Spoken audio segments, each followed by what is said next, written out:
Hello, we're going to take a quick peek inside of our new kindergarten monthly calendar notebook. We're going to be taking a peek at September 2020, which is coming up. And this can also be used for preschoolers. So it's geared towards kindergartners, but know that you can adapt this down to preschoolers and possibly even up to first graders. Okay, so each month you're going to get a brand new cover, and you're also going to get 3 choices of calendars.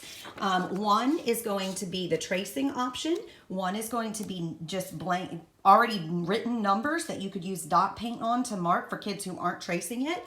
One is for kids who are writing independent numbers and they can fill in the blanks themselves. So you'll get 3 options each month with your calendar.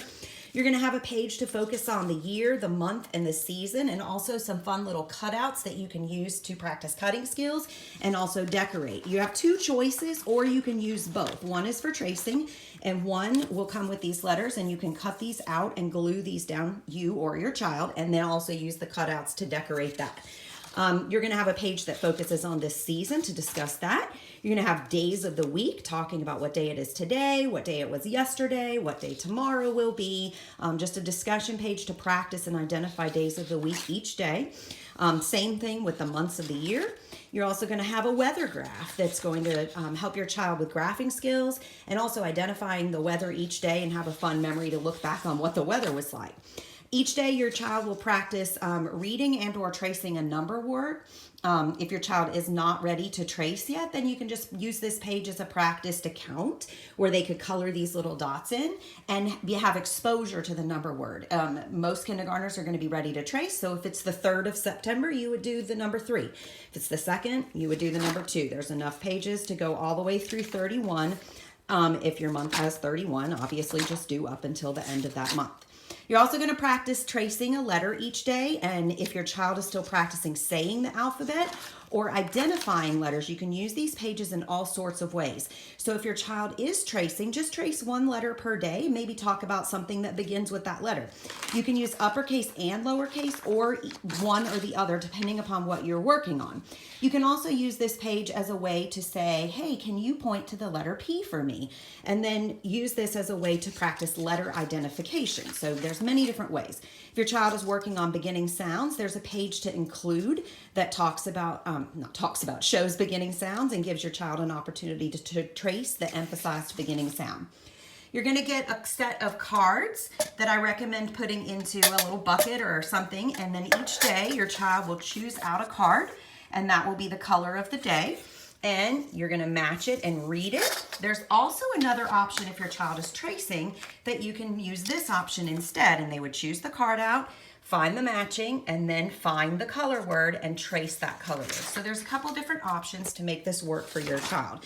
You're going to have the same thing with the shapes. You're going to get shape cards, and each day your child is going to choose one out.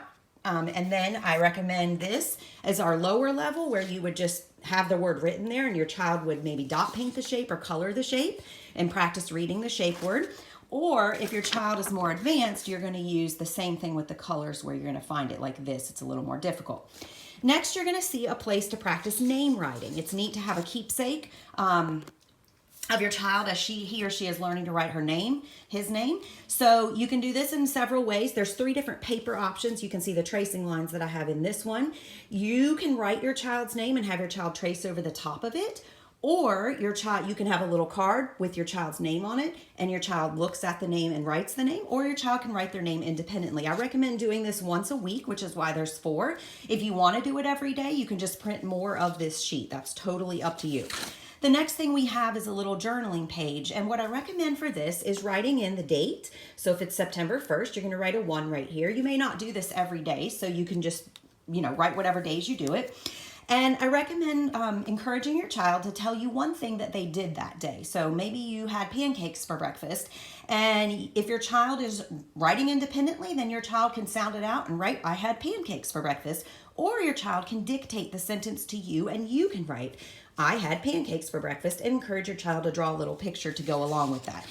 Depending on your child, there's one, you can print as many of these as you want, and it becomes a really neat little keepsake to have for each month of your child's kindergarten year or preschool, like I said.